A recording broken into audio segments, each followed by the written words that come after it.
All right, everyone, it seems like the traffic has slowed down a little bit, so why don't we go ahead and get started. So my name is Lori Richer, and I'm an improvement advisor with Built for Zero Canada, and I'm happy to be here to be your moderator today.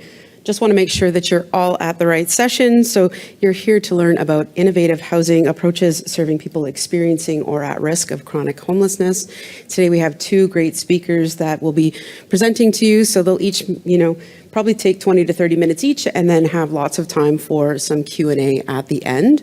So we have Jaime Rogers all the way here from Medicine Hat, Alberta, and we have Kristen Cairney, Executive Director at Wyndham House from Guelph, Ontario. So I will let them say more about their bios if they would love to do that. But without further ado, we will bring up Kristen to present.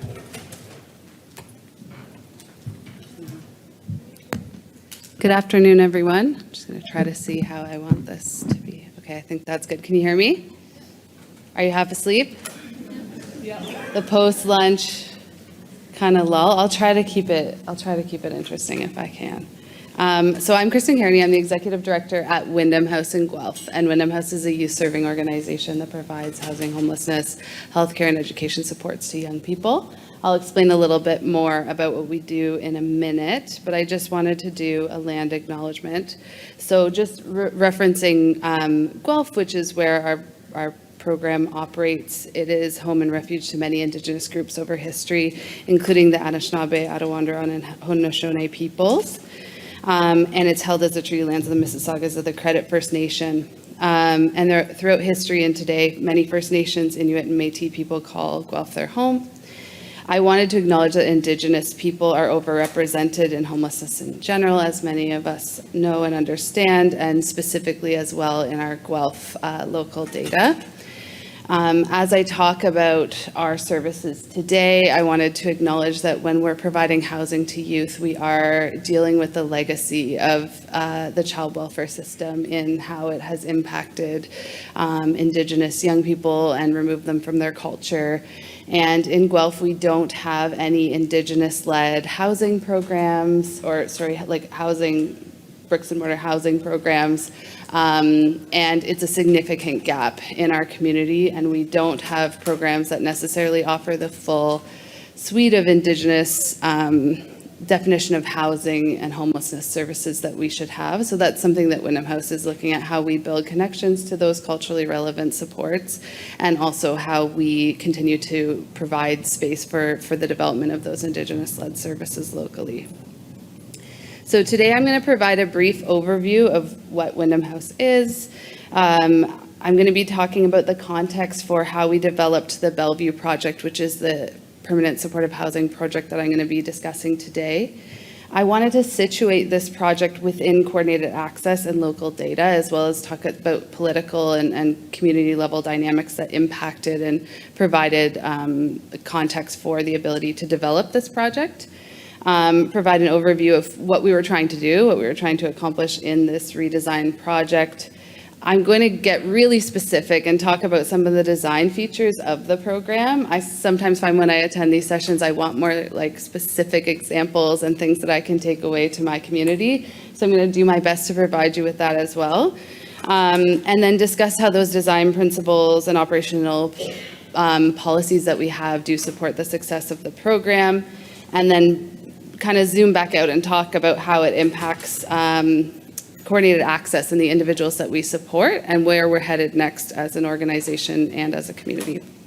So this is Wyndham House's theory of change. It's a little bit tricky to fit on this one slide, but basically our kind of mission statement is that with creative persistence and low barrier wraparound support, Wyndham House meets youth needs to ultimately set them up for their own version of successful living. So if you look at some of the buckets of work we do provide wraparound timely community health support, we provide housing and education support, and so we do provide much more than just kind of those traditional housing services of shelter and housing first outreach and other things like that. We do kind of wrap around young people and have a variety of opportunities to provide them with support based on what the presenting concerns are. Our values are compassion, equity, person-centered, and creative persistence. And I want you to try to look for those in what I describe about the way that we operate our Bellevue program. I also just wanted to point out that this is also, you'll see these pictures throughout the presentation. This is our visual articulation of our work. So it does show kind of young people in very sort of strong identic positions who are kind of moving through spaces in nonlinear ways, trying to get their individual self-identified needs met. And we wanted to show that there's many doors and many keys that kind of help us on our journey. It's not sort of one particular path that everybody takes. And so we're trying to support young people through that sort of nonlinear journey to reach their own goals. So first I'm going to talk about local context and data. Looking at Randallin. And talk about how we got to the point of deciding why did we develop this Bellevue program? Why did we do that? We didn't just decide, hey, that would be a cool idea just to develop supportive housing. We definitely rooted it in being really active participants in the coordinated access system in our community and constantly looking at and reviewing the data that we had available to us at the time. So in our community, we have seen significant reductions in chronic youth homelessness. That is a very squishy graph of our actual chronically homeless youth in Guelph, and over the years, it's gone down significantly. I would attribute quite a bit of that initial decrease to introducing a housing first model, as well as a diversion program and transforming our shelter to be housing first and housing focused. So when we made those changes, we did see that we were able to support a number of young people to quickly be diverted out of the system or potentially to not enter the shelter system in the first place. That resulted, of course, in substantive reductions in chronic homelessness. We were reducing our inflow significantly.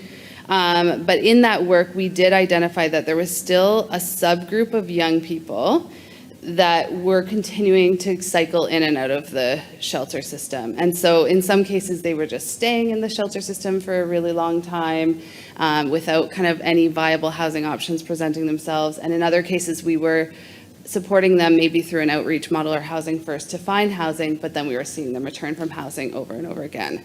And so we were saying, okay, there's something that we're missing in how to address the needs of that subpopulation of individuals. So these were the common experiences of the youth that were on our by name list that were experiencing that chronicity or ongoing returns from housing. So we are seeing that these young people, because we knew them as well, offering a shelter and a spectrum of services, we were working actively with these young people, so we knew them in a more kind of holistic way. And what we knew about them is that many of them were experiencing severe mental illness. And often because they're young people and that situation for them was evolving quite a bit, it was often undiagnosed or untreated. So it wasn't just that we knew they had schizophrenia, it could also be that they just were presenting with a lot of concerns and it wasn't quite understood yet what might be happening for them. And that obviously created barriers for them to access the type of treatment that might be appropriate for them at this time. There was also often the presence of co-occurring substance use concerns that were complicating, again, their access to care and options that were available to them. And then as well, really important additional co-occurring complexities such as developmental disabilities, fetal alcohol spectrum disorder, complex developmental trauma, and issues such as those that, again, were barriers to a lot of treatment options that are available in our community and barriers to finding appropriate housing supports. So then we took that information and we looked at what are the spectrum of housing options that we have available now. So we have an emergency shelter and as I said, it's housing focused and can provide diversion support. And we also provide outreach diversion support to the community at large. And then we have a variety of outflow options. So we have a few head lease sites where we rent a house from somebody, but there's no kind of active staff working 24 hours at the program, and so it does provide a little bit easier access for a young person into housing, but it doesn't provide wraparound support. We have market rent with housing first support opportunities in our community. We have opportunities to flow clients into units, RGI units, either through special priority status or through, we have something called 1 in 10, which is every 10th RGI unit that comes available in our community is offered to an individual that's on the by name list. And so those are all available to us. And then we ran two sort of transitional housing programs. So one is called Suffolk, and the one I'm going to be talking about is called Bellevue. And I've kind of put this arrow here that demonstrates, like, as you go along the spectrum, then the amount of support being provided in that context is greater. And then the second arrow demonstrates the group of individuals that we were still seeing kind of on the by name list that weren't being able to be moved into permanent housing. So we weren't seeing a lot of young people who needed a head lease placement or a market rent placement at this time. We were really seeing young people who, with the concerns that I described in the previous slide, needed something a little bit more complex, capable, a little bit more supportive and wraparound. So based on that, we knew we maybe wanted to develop something that addressed that gap. But that's a really tricky thing to do. So what we were doing is we were trying to redevelop a program which was going to take capital funding and increased operational funding to be able to do so. And so we had to figure out how we were going to work with funding opportunities and the political context that we are in order to enable that to happen. So, and I did want to kind of situate this in what's happening now, which is a little bit different than what was happening when we set out to do our project. But I think there are some things that were working in our favor at the time that continue to be the case now, which is that there's a large appetite to build deeply affordable units, and there's funding available through all levels of government in different kind of pockets to address this need. The other thing is that we presented this project as part of a suite of options for youth, so kind of that spectrum that I just talked about of options that we could provide at Wyndham House, but also more broadly in the community. We worked with our partners that were providing support to adults and other subpopulations, and we presented a number of options that we wanted to build locally as one suite of options to address the needs of supportive housing in Guelph. So if any of you attended a presentation yesterday about 10 Shelldale, that was another project that was kind of presented to the community at the same time as this Bellevue project, so people could really see how we were responding kind of collaboratively as a community to a spectrum of needs that we were seeing. And then that also allowed us to garner quite a bit of support from a variety of kind of system drivers. So the Poverty Task Force in Guelph was very involved in kind of helping us identify these local needs and build kind of capacity within our local government. The County of Wellington, our local service manager, the United Way, and other system drivers really supported that. And United Way also did a big campaign to fundraise for capital dollars for these projects. So that was really helpful as well. It built community awareness and buy-in and helped people focus on kind of really permanent solutions to the housing crisis that we were dealing with locally. And then it was kind of presented and marketed as a package deal. So people kind of saw that we were going to get all these projects done and we were going to do them in the next few years. So I think that was really exciting for people and really motivated our community to rally behind these projects. So what did we actually do? We took this community momentum and the data and the information we had about the gap we were trying to address, and we decided to redesign our existing Bellevue transitional housing program. And so that's a picture of it. It just looks like a house on a residential street. You can't really tell it's any kind of particular housing program. It still looks like that now, even after we did a significant development on it. And so we own the land and the building, and we were able to do an expansion. I think it increased threefold from its original size approximately. So whereas it was previously a 6-bedroom home with basically a congregate, bathroom, kitchen, laundry, we turned it into 8 suites with bathrooms, kind of a living space and bedrooms, and there's still a degree of kind of congregate living as well. So they don't have full kitchens. But a little tip about that is that we didn't have to change the zoning in order to do that redevelopment. So that meant we didn't have to go to our council and we didn't have to get approval. And so that really made the process of redeveloping the space easier.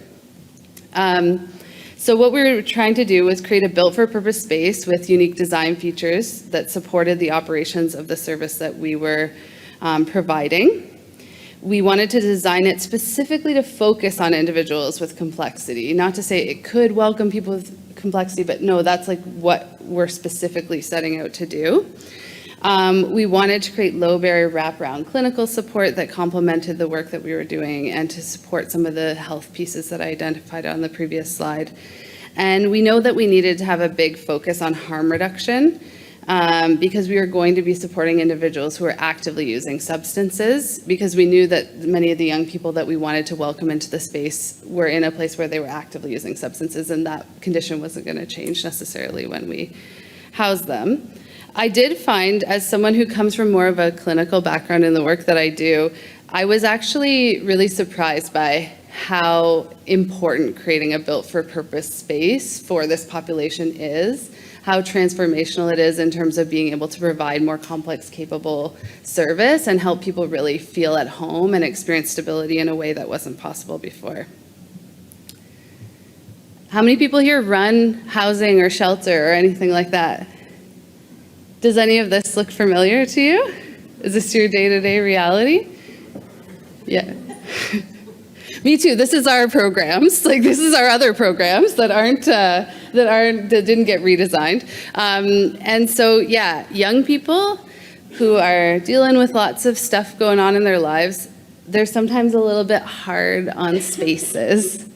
And that is a significant barrier. When we looked at the returns from housing for that subpopulation I was talking about, that was a really big contributing factor. Young people were engaging in behaviors for very understandable reasons that were creating damages in their unit, and they were being evicted. They were being asked to leave. And so we needed a space that was going to perhaps minimize that reality so that we could offer still a safe and functional space to these young people, but one that maybe didn't create so much opportunity for this kind of outcome to occur. And we were also thinking a lot about safety and security, because when you have a lot of property damage and a lot of issues such as these, it can create a lot of security issues in terms of how staff are delivering services, in terms of clients feeling safe in the private spaces that they occupy, if maybe like a door is broken or that kind of thing. So we had to think about that as well in terms of how we were going to make the space a little bit more robust. And then kind of the flip side of that is also making sure that it didn't kind of have an institutional feel, because we really didn't want to contribute to that. So definitely a tall order, but here's some pictures of our new Bellevue program. And as you can see, it still looks very much like a home. And we did a number of things to try to create that sort of robust structure, but kind of keeping it still in the context of making it feel like a safe and comfortable home for people to live in. So this is my favorite one, the first one. So they're called fiberglass reinforced polyester resin walls. And they are wall panels that can go on top of drywall. And you can't punch a hole in them, you really can't. And so they are incredibly helpful in just keeping the space not filled with holes, like much more secure and much more nice to look at and for people to live in.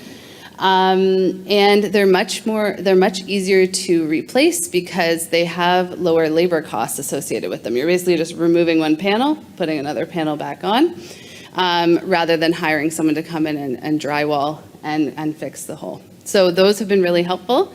We have stainless steel kitchen appliances and steel doors. Another thing about young people, sometimes they're just closing a cupboard, they just rip the cupboard off. Like, it's not even intentional, but that was happening a lot. So we have kitchen, a structure that kind of supports the maintenance of the kitchen cupboard doors. Another thing that we did that we really like is it's called a mudroom. So young people can come in through the mudroom, much like many of us might do in our own homes, and it has lockers.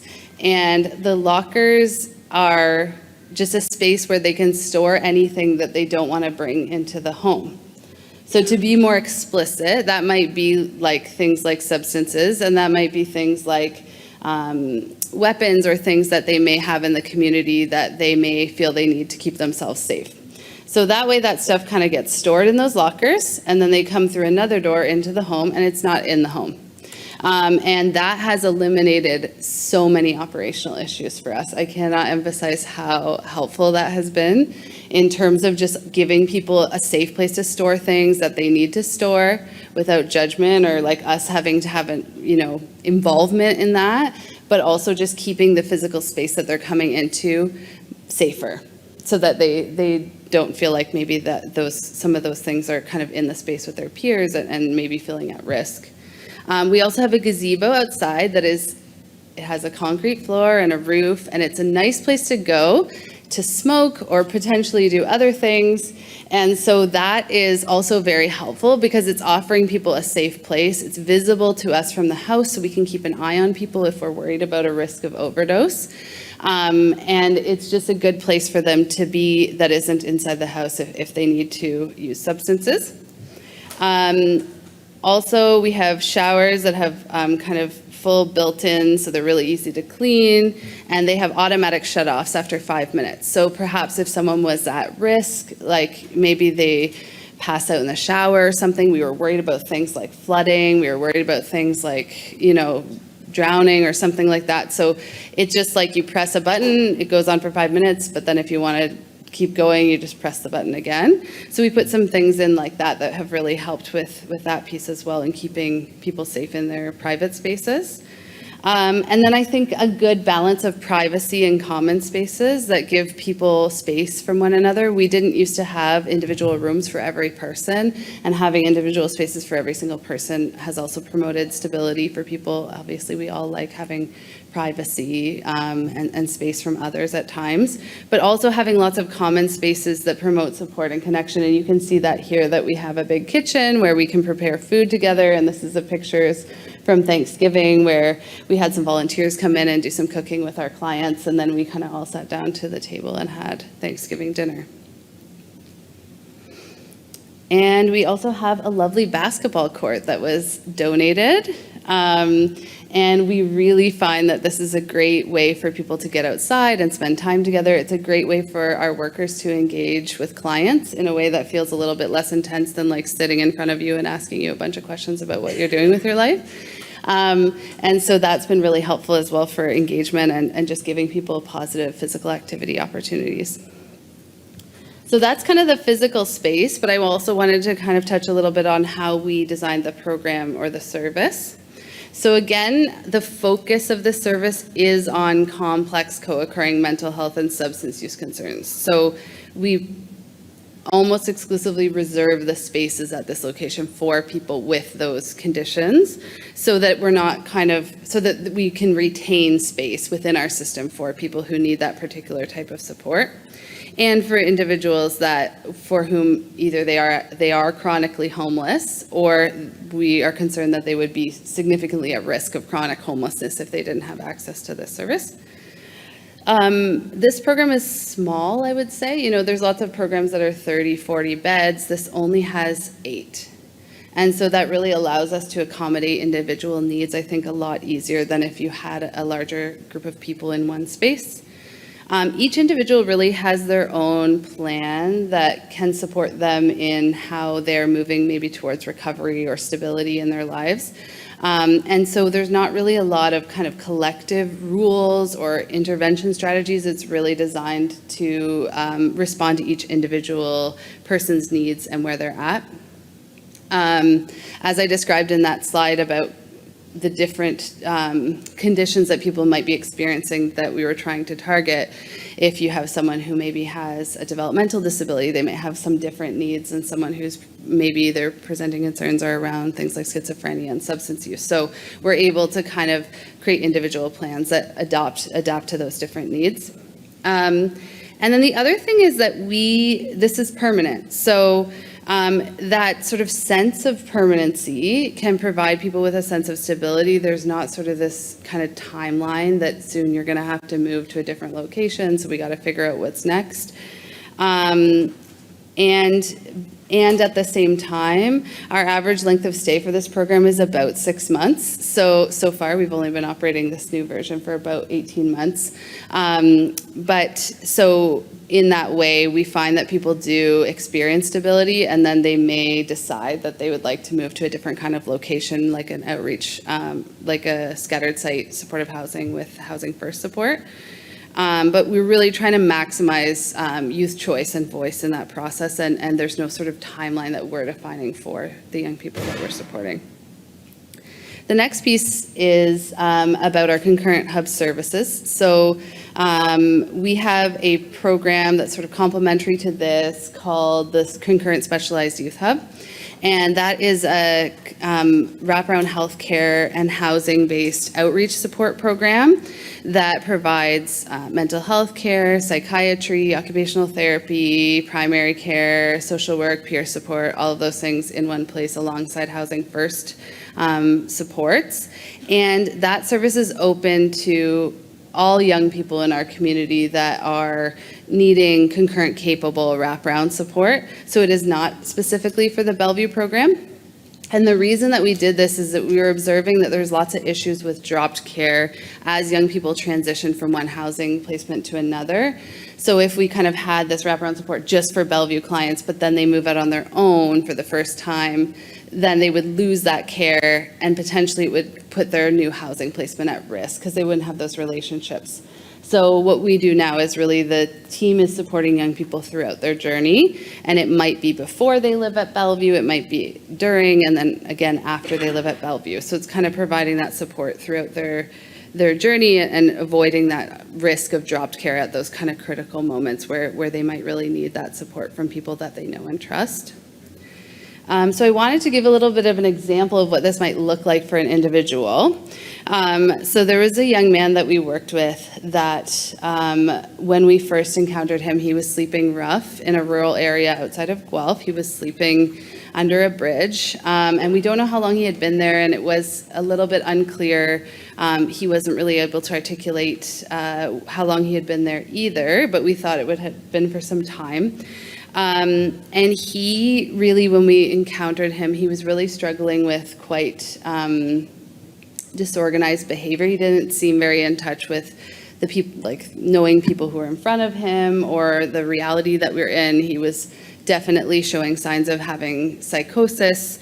And as he stayed at our shelter for a little while, he started using more and more substances as well. So there was more and more increase around methamphetamine use in particular for him. And so he had a lot going on, and it was resulting in a lot of interactions with police in the community. He was confused, and he would become aggressive sometimes in the community and be arrested, and he was kind of just cycling in and out of services. So we offered him a place at our Bellevue program. At first he said no. Because he didn't know what it was, so he didn't want to go there. And it took us a while to engage him to actually come and live in the program. And then when he came and lived there, he continued to struggle for a little bit longer as we were kind of putting those pieces in place. And he actually went into custody. And when he was in custody, our concurrent hub team was able to continue to support him. And they were actually able to support him to get a forensic assessment while he was in custody so that we were able to identify kind of what underlying mental health conditions might be present in addition to the substance use. And so he got a forensic assessment. It helped us understand that he was living with schizophrenia. And then when he was discharged from the correctional facility, he was welcomed back into the Bellevue program. He had a medication plan, a support plan from the moment he left custody. We went and picked him up and brought him home. And that ability to provide that sort of coordinated care, both housing and healthcare supports at the same time and at that critical intervention moment made a huge difference for this young man. And he was able to experience a degree of stability that we had not seen for him for the entire time that we were supporting him in our shelter. He started to be engaged. He started to sleep more. He started to show an interest in making meals with the staff. And he really experienced quite a bit of stability. He completely stopped having interactions with police, which were entirely related to his mental illness that was untreated. And he started staying at the Bellevue program every night, and he completely stabilized. And so we were actually able to support him then as he was getting older to transition into one of the adult permanent supportive housing programs that we have in Guelph. And now when I see him on the street, he's going about his business during the day, he always says hi to me, and I'm always surprised because when I knew him, the first 3 years I knew him, he never knew who I was, even though I saw him almost every day. And now he says hi, he knows who I am, he knows where he is, and he's very, very happy and thriving and has had housing stability now for, I think, about 3 years. Yeah. So it does work, and I think, I use that example a lot, and I've talked about this young man a lot to different audiences because I think these are the young people that I know in Guelph we hear a lot from police about, we hear a lot from other community partners where there's sort of just a sense of hopelessness, that there's nothing that can be done, that the young person doesn't want help. Because if you ask this young man if he wanted help, he would definitely say no. Like 100% of the time he would say, I don't want help, I don't want treatment, I don't want housing. And so I think just that creative ability to kind of work with someone where they're at and offer those basic needs supports and build trust and complement that housing support with the complex capable healthcare really makes a big difference. So in terms of the transformational changes I think that this has had for the client population we serve and for our community, the program has supported 25 clients since May 2024 when it opened. And in terms of their transitions, I just thought it'd be interesting to highlight that 11 of them have moved into other housing programs or RGI units or to home with family or natural support. So although that is not our goal, we don't kind of bring someone in and start talking to them about where they're going next. It is a natural consequence of them experiencing stability and having the kind of launching point to think about what might be next for them. As I said, the average length of stay is about 6 months. And we really are finding that clients that we have known for a really long time, that we couldn't sort of figure out how to provide the right supports at the right time, we finally feel like we have an option that is working for that wraparound care. We are seeing that the youth BNL continues to decline with greater capacity to address the needs of those with chronic homelessness. And we're really seeing that kind of growth and change for the young people we support. So I just wanted to kind of briefly then summarize what are the key considerations for programmatic design and coordinated access in terms of what we learned from this Bellevue project. So the Bellevue program provides a low barrier option that meets youth where they're at and promotes recovery. So first and foremost, welcoming people into the program with no preconditions. There's nothing about stopping substance use. There's nothing about recovery. There's no sort of, you have to come to this group 3 times a day. It's just housing first, right? And then kind of trying, how do we create safety? So focusing on how do we create safety for this individual through harm reduction interventions, through promoting basic life skills, through promoting stability and well-being, and creating those really individualized plans, as I said, because each individual is different and their pathway is going to be different. And then having the specialized concurrent hub as a partner to this program, we're able to promote a recovery focus and provide those specialized wraparound supports. So one thing I didn't mention before, kind of focusing more on that traditional mental health lens, we have supports like occupational therapy, and that can look like things like, okay, why is this person sort of bang on their wall for 3 hours a day? Like talking to them about that and having an occupational therapist that can maybe look at that from a neurological lens and provide concrete alternative options for them. I've seen kind of that can be about, for example, someone being understimulated and then giving them kind of an alternate behavior that is more stimulating for them so they don't bang on their wall. So you can see how that would kind of address some of those housing stability issues that we often see when we're trying to support folks in both congregate housing and scattered site housing. And then we really, again, offer that sense of permanency for people. There's no time limit, there's no process, there's no one way to kind of move through the program. And then I think this is also really important that we provide ongoing support. So although the youth may lead that they would like to have a transition now, they'd like to move to independent living, we're providing that wraparound aftercare from the same team. And so it's people that already know them, that already care about them, that understand what's going on for them, that are now coming, doing outreach and supporting them in their new living situation, or perhaps if they've returned home with their family to reorient them to that living situation so that we can really promote stability and not have that kind of risk of things falling apart.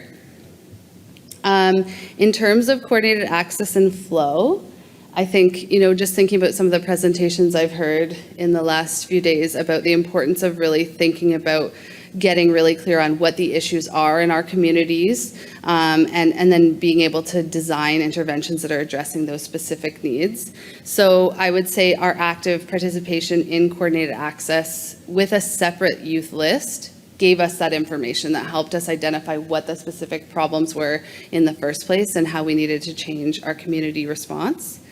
The second is really taking a population health approach. So when we kind of take that approach of using the by name list to drive our services, we're really thinking about every young person in Guelph that is at risk of or currently experiencing homelessness is our client in a sense.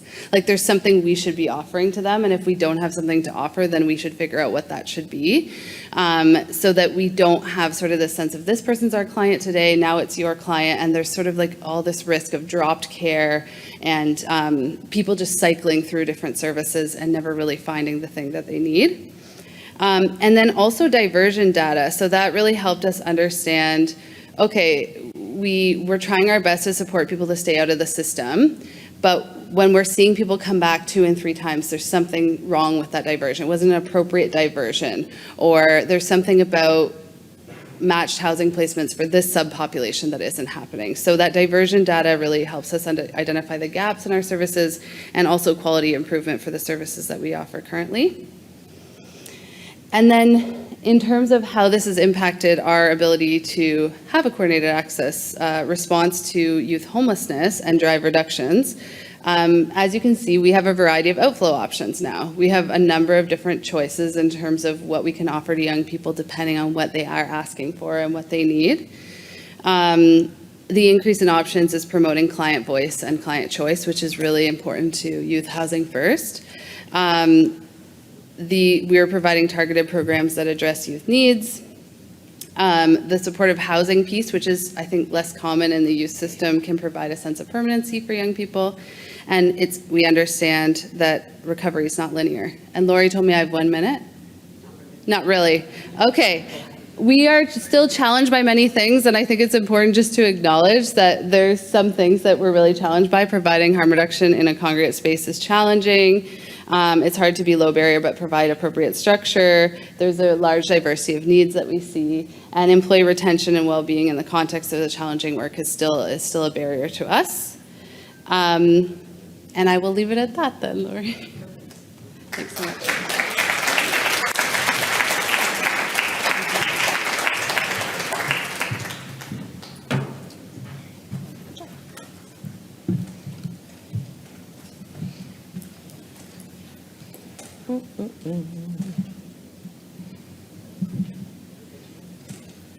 I lost the mouse. Oh, there it is. You couldn't either? Yeah, that's funny. I'm going to do this.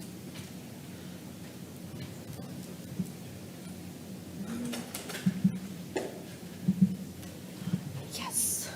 Excellent.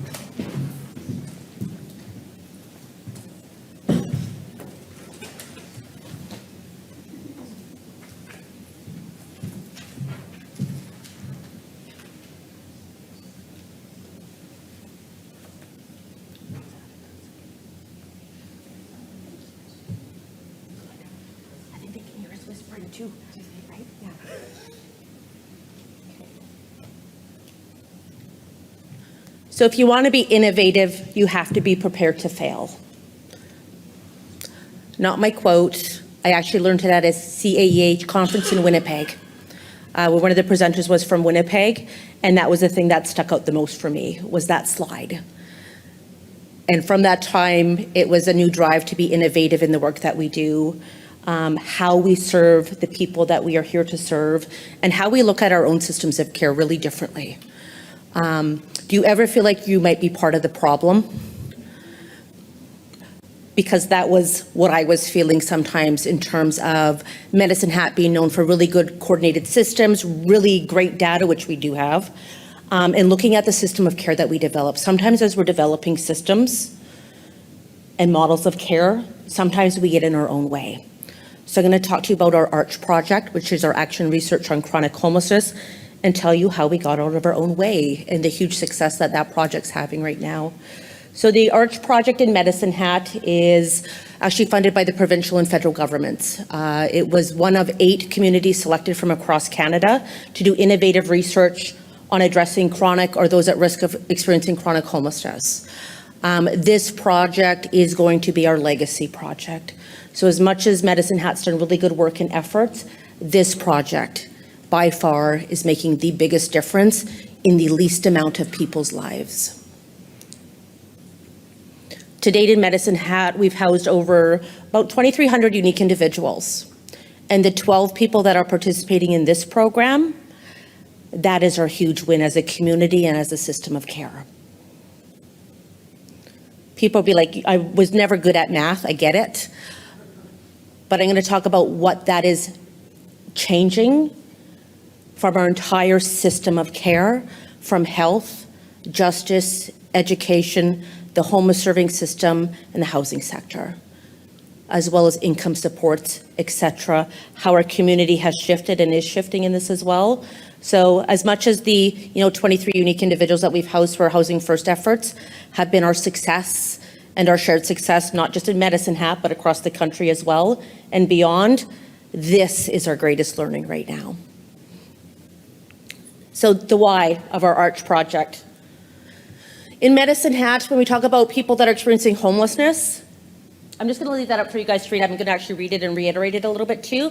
When we talk about a homeless serving system and those that are experiencing homelessness, this is our homeless population, agreed? Could be this, depends where you're at, it's this. We know, based in evidence and a lot of great data, that Housing First is an intervention that works for about this many people. Let's say 80% of the people, correct? Diversion, rapid resolution, early intervention, prevention also works. Permanent supportive housing works. Lots of different variations of modalities and how we choose to operate in our local context and community. It works, yes? Ergo, we would not be doing this work that we are doing collectively. What the ARCH project focuses on is 5% of the 20% that this intervention was never designed to serve. We know Housing First is not a one-size-fits-all model. It can't be. People have different needs. But for 80% of the homeless population, that model works. What about the rest? Some can do diversion, rapid resolution. What we're focusing on in our ARCH project is those where permanent supportive housing is not enough. Interesting, right? That is what our data showed, is that we have a cohort of people in our community that even that highest level of intervention is not enough. So, and of that, we're focused on maybe 2% of our population, of our homeless population. So it is our folks that have been, maybe not have hit our by names list. Medicine Hat's had their by name list forever almost, because we didn't know about them because they were in hospital for years, not a year or two, 6 years. Interesting, right? It's also about individuals that have cycled through, as you've heard, lots of people cycling through, not because they're not doing well, because the systems and the interventions are not meeting their needs. So what we have is this happening. Participant need, service participant need, what the community has to offer, and it always does this. Or sometimes it does this, and then it falls away. What this project we're finding doing is doing this, actually. It's quite a really unique, interesting thing to see, where we have the needs of a service participant, of a human, interacting with a model that we've totally deconstructed. And I'll tell you why we did that and how we do it. So there you go. The current system of care was never designed to serve the individuals with this complex level of needs. You will hear me say and speak about things such as like a static system is a failed system. It is. If you're doing what you've always done, you're doing it wrong.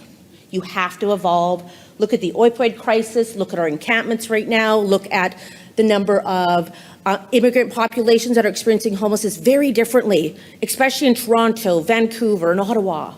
That response needs to be different. If we done and continue to do what we've always done, we are not going to have good results for those humans.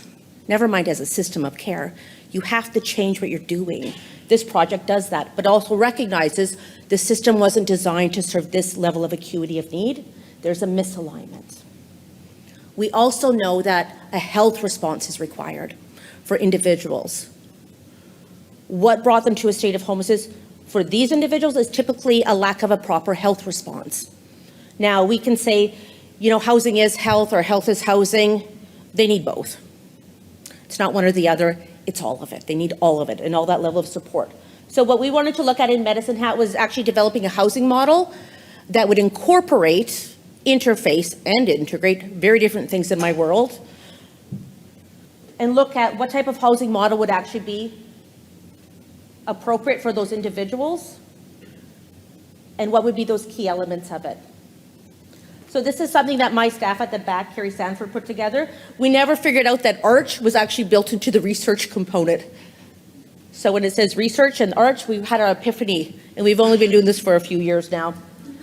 So within that data and the research, we actually have 3 research questions. ARH is first and foremost a research project. Kind of neat way to frame things. This was a really innovative and a tough approach done by Government of Canada to actually get this money, because they wanted to know about effective and innovative strategies to reduce chronic homelessness. When we were interviewed for it, I was really worried that we would get a letter response going, yeah, we're tapping out, because when I had my meetings with our people, I was like, please don't do us another toolkit. We know actually how to address homelessness. We know that we need housing, we need this, but in Medicine Hat, what we need, housing first stuff, diversion, rapid resolution, community should be at the refinement stage, not the implementation and knowing phase, right? So it depends where your community's at. Some are just on board now and learning through that. That's great. In Medicine Hat, we're a little bit differently progressed with that, just for when we started things and our learning with that. I'll leave that comment till later. So what we knew is that based on our data, our lack of ability to respond was this population way over here that we haven't thought about other than institutionalized care. That was it. That was the option, jail or institutionalized care, or stay under the bridge. So the question was, what is the impact of tailoring a model for individuals experiencing chronic homelessness with complex needs in the community? And we had ideas about who we wanted to select. Question 2, what are the impacts of collaborative relationships? Actually a relationship, not just a partnership. And what does that collaboration actually look like when we have the needs of that participant and that human, where we have the psychiatrist and the social worker and that family member collectively going in the same direction and not fighting each other? What does that look like? And what are the benefits of that? Because we all know what happens. We do it too. And question 3, the best one, how will Indigenous practices, healing and healing impact the well-being of that individual community and the people, other people that we serve? And how do we foster hope with that family and that individual? Super proud that a Government of Canada allowed us to keep hope as one of our indicators. When anyone gets to that stage where they're seeing their loved one always fall through those damn cracks that we create,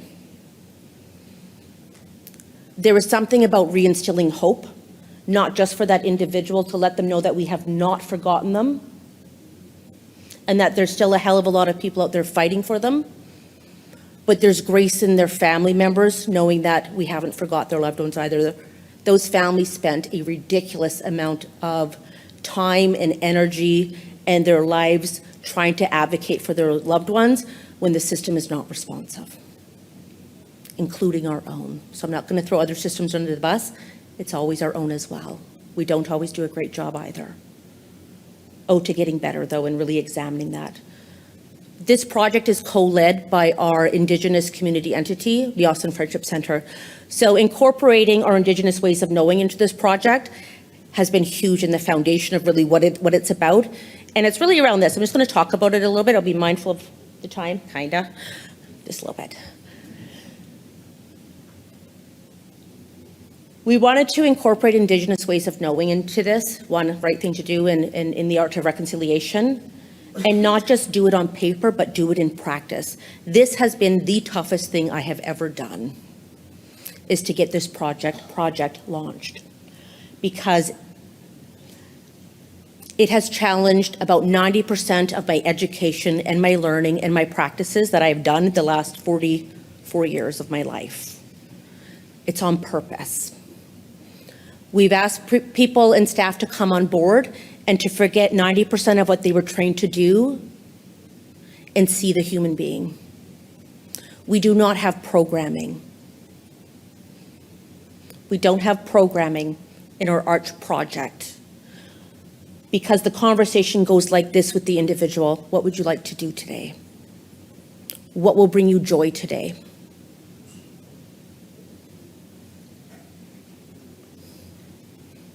Really, that's it.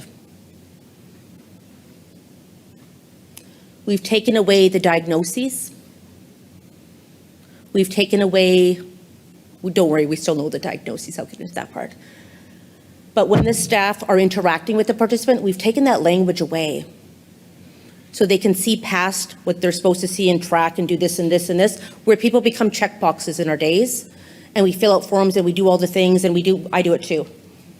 We've stripped that down to go, what does that human need from a spiritual standpoint, from a recreational standpoint, from all those things that we know will improve their housing stability. How's your mental wellness? That's how my day's going. Can we coin a new term today? How is their day going? So in working with the staff, the interesting thing is that most people thought that the challenging part about this project would be the clientele that we serve. It is not. Keep in mind, these are people that have been really institutionalized or chronically homeless for a very long time with really complex and complicated needs. It is the staff, and it is us. So we've had to spend, interesting, right? How many of you have staff under you? You know what I'm talking about. This is the cool thing with this project, and it's not, they are phenomenal workers. They are brilliant at what they do. We're asking them to be and do something very different because we've created something different. It is a stretch. For those of you that maybe go back to the origin days of like housing first and stuff, I remember going, that's weird, why would we do that? That's what we're experiencing now with the staff. They're going, why are we doing that? Or why aren't we doing that? Don't we have to do da da da da da? And it's like, it's so obscure and different. And it's because we are so intent on including that Indigenous ways of knowing, and we want to help people heal, not graduate a program. They're allowed to stay there as long as they want. Is people good? We're getting a good idea of what we're doing? It's been a wild ride so far, and we have learned so much. I'm going to tell you about some of our key learnings, and then we'll probably open up to questions of like 10, I think, is our timing. I'm going to tell you a couple stories with this. So we are full at capacity. We have created new criteria that we screen people into this program. This is the cool thing. Sometimes the clients just call us directly. Clients, service participants, I'll use the term interchangeably. They call us to go, I want in that program. Sometimes they can self-select in, and it's always a conversation with housing, with ourselves, with someone from health and the police service and their family. And most times we say, you know what, we'll give it a try. We'll give it a try. Sometimes if the individual identifies that they are Indigenous, we also have an elder involved or one of their support workers involved, whatever that looks like for them.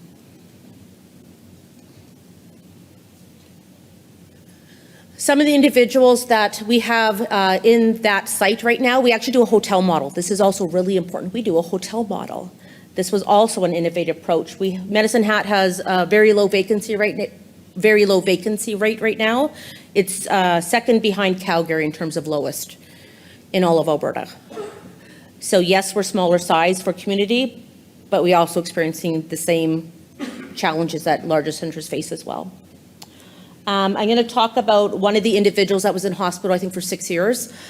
She had come out to the site, looked at it. People have their own units. They have their own units there because it's hotel, but have the ability to come in and do what you would in a normal hotel, like you do in the Westin. Maybe we don't have higher end food or anything, but you know, it's there and available for folks, or recreation's available. We have a shuttle that goes to and from everywhere, really a hotel model at its finest. Concierge service, it's pretty good. So one person, I'm going to just call her I'm going to use her name, so I will make a point not to do that. I'm going to call her Carrie today because my staff is at the back. So Carrie has been in the hospital for 6 years, up in the psychiatric ward. Sometimes comes in, sometimes comes out. She came and looked at the project in the unit, and she's like, I don't like it, went back to the hospital. And so the staff, they were going, no, it's okay. And I'm like, no, we're not communicating something. Or there's something about that. Let's dig in. What does she like to do? Whoa. What does she like to do? What is that about? Oh, I think they need to record that, sorry. Peace. In the moment. So what happened was, so I'm there with her psychiatrist and her other team, and she comes in and slumps down and is like, And then I'm thinking, I haven't met this young woman yet, and I'm like, so? She's like, what? And I'm like, I heard our furniture sucks. She's like, it does. And I'm like, what do you like to do, and like, what would make it better? She's like, new fucking wardrobe. And I'm like, well, get your new fucking wardrobe then. She's like, I'm in. She's been housed there for a few months. She just needed a new fucking wardrobe, really. So, we didn't ask the right questions. We didn't say, what is it that you don't like about this? Or what would help you want to stay here? And here's the cool thing. She also used to be quite a yeller. People know, right? I don't think we've had nothing of her yelling out there. Which actually goes into one of our indicators as like, has there not behavior change? She said, my voice doesn't hurt as much. We're like, awesome. But like, those are the things, those are wins for us. Those are huge wins. One of the individuals that was no longer allowed to stay out there, that was our call, was an individual that was struggling with his, not mental health, he was struggling with deterioration of brain. We're diagnosed with dementia, where 80% of the time he's really good, and the 20% of the time he's not safe. So he is one of the individuals that will not be getting out of hospital. He is one of the individuals that the benefit of this ARH project as well is knowing when institutionalized care needs to actually happen, because there's that degree and level of safety. So people I know sometimes in different rooms are not a fan of that language or secured facility. I am a fan of bringing back some elements of institutionalized care that are humane. It's not the key in and lock people up. I'm not a fan of that, obviously. But when there is that level of health and safety risk where people are going to do severe harm to themselves, we need to do something to interact differently with that level of need. And guess what? It's not a housing response. The fact that we think it's a housing response blows my mind. That is a health response, always a health response.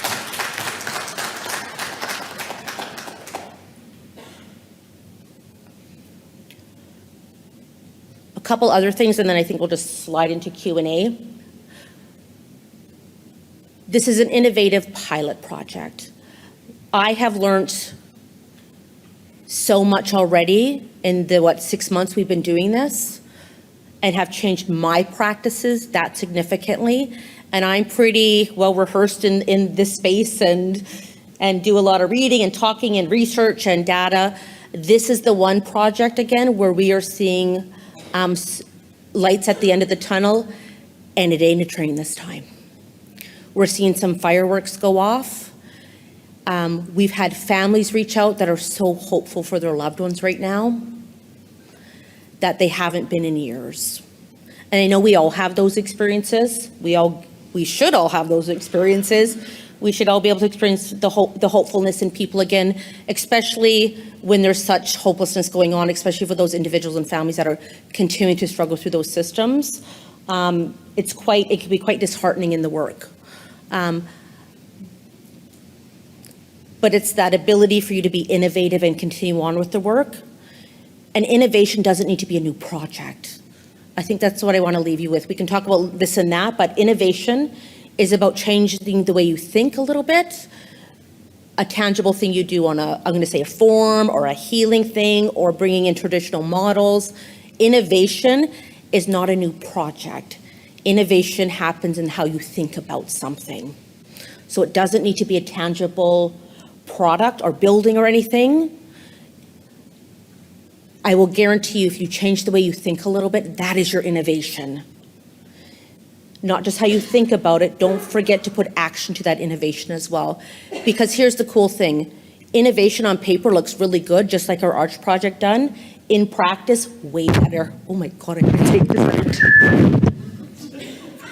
Now I'm gonna step away from the mic, and I think we'll open up to Q&A.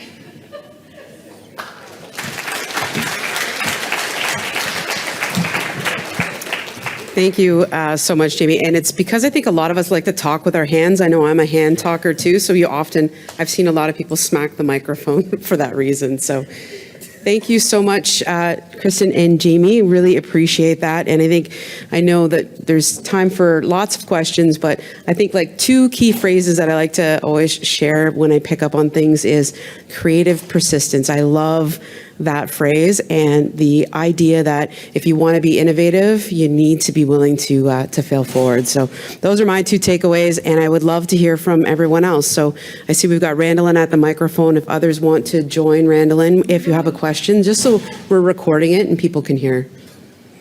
Randallin, go ahead. Oh, thank you. Thanks, Lori.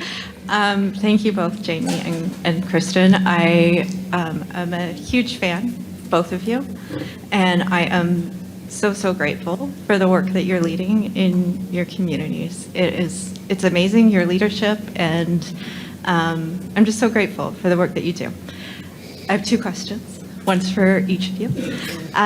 Kristen, and full disclosure, I'm a board member at Wyndham House, so I'm a mega fan of what they're doing. But one thing I heard you talk about is just the importance of maintaining the relationships over time. Mm-hmm. And in a sector where we're really challenged with staff turnover, yes, what are you doing at Wyndham House to ensure your staff can maintain those relationships? Yeah, so I do think staff, I don't know if you can hear me. Okay, the staff turnover is definitely a significant challenge right now in our sector, particularly in, I would say, the 24-hour services that we provide. And so I think, one piece would be layering services. The fact that we have kind of this outreach team, those positions don't experience the same degree of turnover. So there are workers that have worked with these clients for years. And as I said, from whether they are living at Bellevue to maybe independent living. So that's one way, is by having that sort of team. I think the other thing is we're trying to find ways to promote to reduce turnover. So it's a very big pillar of our strategic plan, is that we're working actively on how to enhance well-being for our staff. We've really been dedicated the last few years to increasing the compensation of our employees, ensuring that they all have a health spending account to promote their wellness. We're working really hard on training, and I was in a great presentation yesterday about training that we're going to take back, I think, with our team and do some changes there. So I would say those are the ways, and then just trying our best to promote, to put people in roles where they can kind of provide leadership to that team as well, that know the system, that know the people, and can kind of provide that institutional knowledge as we may experience some people in frontline roles moving over. Tough question, Randall. Thank you. Well, great answer. Okay, for Jamie, I so agree with this statement of how we get in our own way. And I'm curious, on your journey to self-awareness, how did you do that? Like, how do you become aware of the problems that you're making for the system? How do you develop partnerships or relationships with people where they can see that as well? Because I think often we are heads down doing the work, and we don't see ourselves as getting in the way. My staff remind me. Community reminds me. For those of you, was anyone in Ian's session this morning? Okay, so I was up here and I giggled a little bit because I'm like, oh, it's just a room full of porcupines with the javelins in and stuff and getting spears at us and stuff like that. So I think to answer your question, I think it's always just been a lifelong journey for me to reflect and be a better practitioner and a better human. I'm a firm believer if we don't scrutinize what our contribution is, whether that's positive or negative, then we're not doing service. We're not doing service if we don't really examine that from a systems approach, and this is something that we have within my department and our organization, specifically my department, I will say is that we are transparent. When we make mistakes, we own them, and it's not to try to build relationships and be vulnerable, it's because we've made a mistake and we need to be accountable. So I think that shared accountability in that space is what keeps us looking and questioning. And honestly, my best lessons are always from the people that we serve and those with lived experiences. We actually take the time to sit and talk with them, whether that's out for a coffee, not in a formal focus group, to go, hey, what do you need? And it's the ability to listen and reflect on that and then just do it. I think that's the brilliance of and fortunate part is that sometimes when we are of that mindset or have that ability, if you have the ability and the accountability and the authority to do something and you choose not to, time for you to get out of the work. Thank you both. I see we have another question from Chantal. Yeah, my question, Jamie, I guess is geared towards you. Can you talk about, I guess, a little bit about how health is involved in your ARH project and maybe what that looks like? Because from an Ontario healthcare, like it almost sounds like an alternative level of care, I think they call it. I don't know if it's the same way in Alberta, but if you could talk a little bit about the health role. I would love to. Thank you for asking that question. We have and have always had a phenomenal relationship with health. In Medicine Hat, not everyone's experienced in Alberta or other places. For our homeless serving system, what really solidified things was during COVID, actually. Solidified our systems planning with vulnerable populations in our community. So we're really fortunate that there's great health leaders in our community that collaborate. Truly collaborate. For this project, some of our big aha moments was actually with our psychiatry teams and those that are on our 5 North and emergency department, where something we've always heard and we couldn't quite figure it out, because when permanent supportive housing is in the room as well today for Medicine Hat, they do phenomenal work. So before ARH existed, permanent supportive housing would actually serve these individuals, and they would have multiple failures. I will say, not learnings, it was failures in housing. It is what it is, it's okay. So the interesting thing is that when permanent supportive housing would call the hospital and say, hey, this person is like decompensated, we really need to get them admitted, it would be no. So the person would then go, or bring him to hospital, they would go to the hospital, stabilize, and then they'd be released before the paperwork was done. Common? We were missing something. When people would go to the hospital, when service participants or client would go to the hospital, you know how when you're in a different room, this is not how I act at home sometimes. So when you're in different settings, you know, and you've been trained essentially to attune yourself differently, correct? Same thing with our participants. You know, those ones that can talk their way in or out of anything? That's what was happening. So this project, we got the psychiatrists and doctors to come out and see people in the community setting. Social work practice and hospital social work is very different than community-based work. And I say social work, I'm a social worker. Community practice is very different than medical setting practice. They're two different people. As we are, when we're in the hospital, we're feeling a certain way. When we're not, we're not. So they actually were able to see the individual's behavior in community, and that's changed everything. So when we call and say, hey, someone's decompensating, they're immediately in. We don't have to wait. We don't have to pass go. They're trusting that we need them in to stabilize. And that's honored, actually, which is phenomenal for any community. So it's almost like the social sector and the homeless serving sector is being respected differently, because there's a different understanding of our system of care and how we operate, and that at the end of the day, we all want the same goal. We want that person to succeed and be stable in their housing and only come in for supports when they actually need it. So that's been a huge win. The outreach teams that do addiction and mental health outreach are there as well, and they'll come at the drop of a dime. It's a very responsive thing. Doctors will call. This is how we know, and it's a really good indicator. When we're reviewing people, we've had more doctors say, I don't think this person's the right fit. No. Or we're not discharging them yet because we want to stabilize them a little bit longer. No. We want them to be successful. They are holding people longer to stabilize them more. That's great, thank you. Have another question? I actually think this person, can they go first? I think they've been waiting longer. Yeah, is it possible to go to the microphone, those, just because that way we can pick it up on the recording?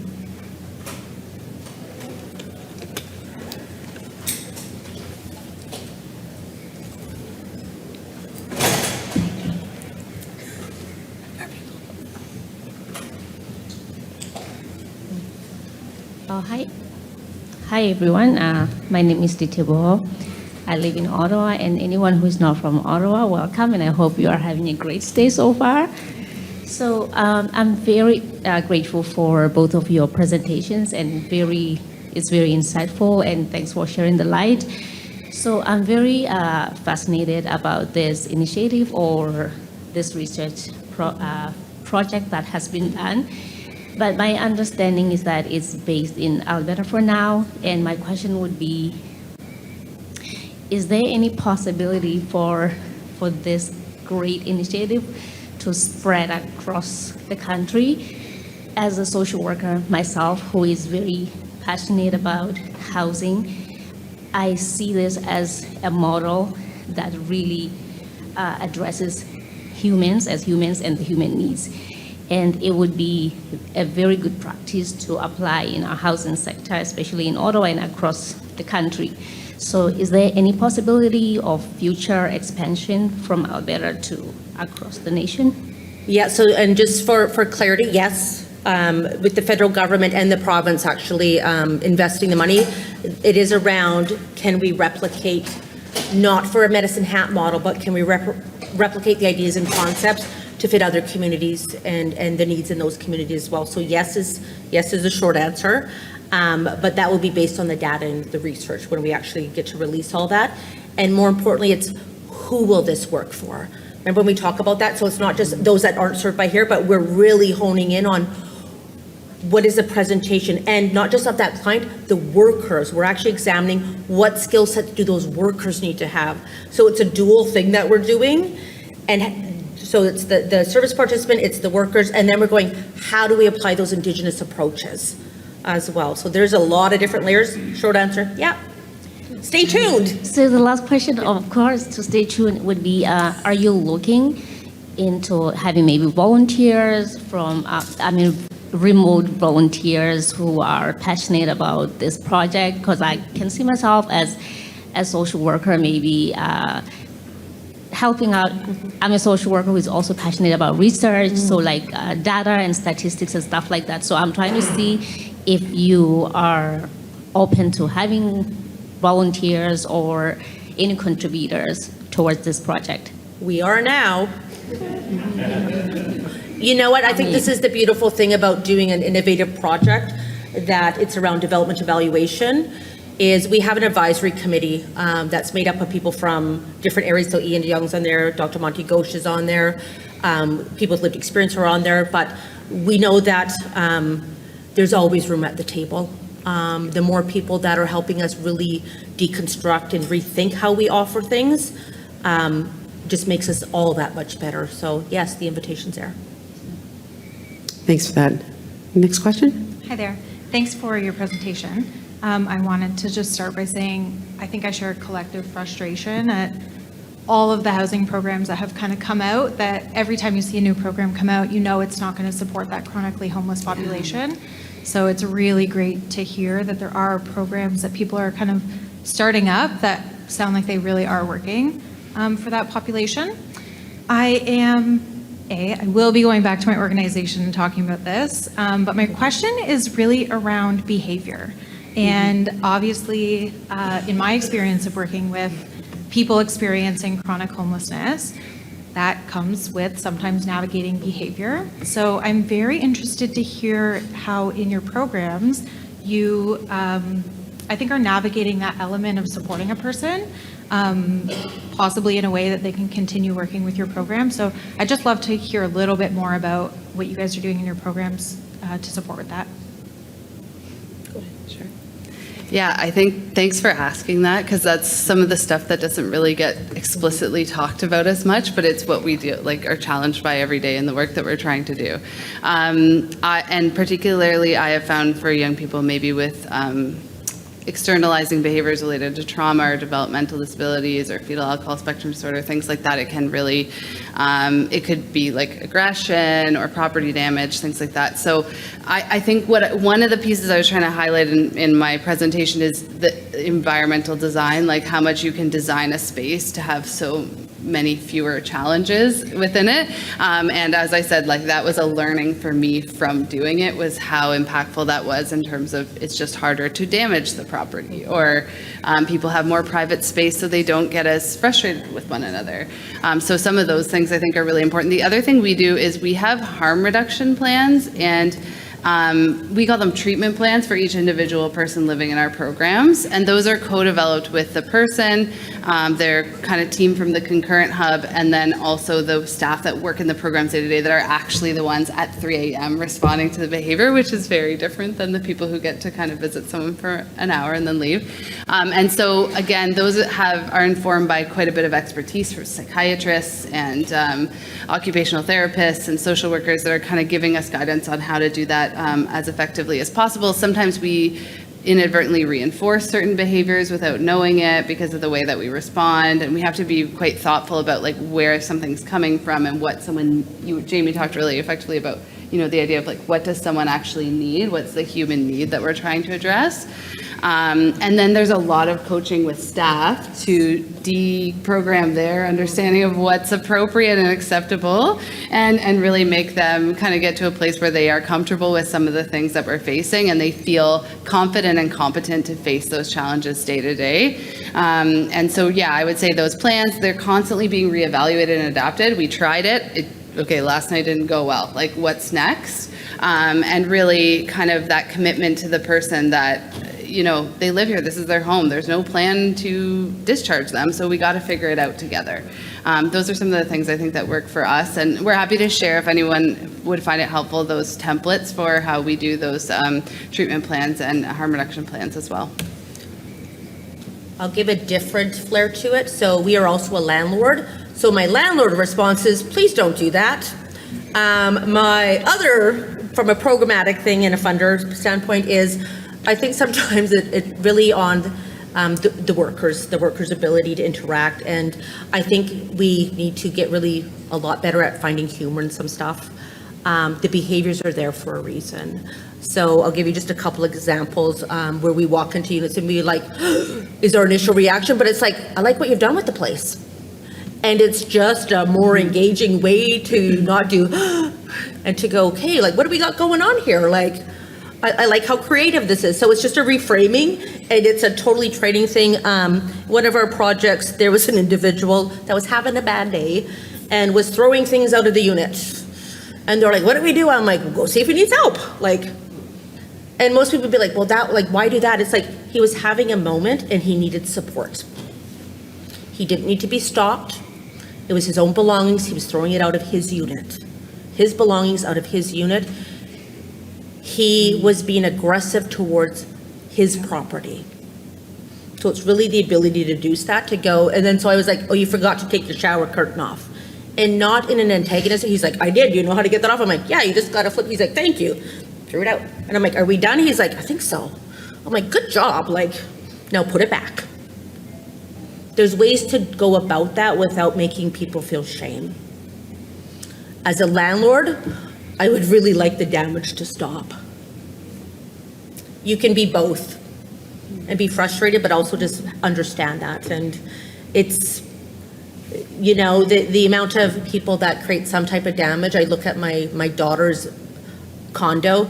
She does more damage than, do you know what I mean? Like, we all do that. I look at my little holes in the wall or where I've rubbed up against things. So it's all relative. We have this idea that it needs to be perfect and this and that. It doesn't. Mm-hmm. So it's changed our expectations a little bit too. Yeah. Thank you. And maybe we'll take one last question.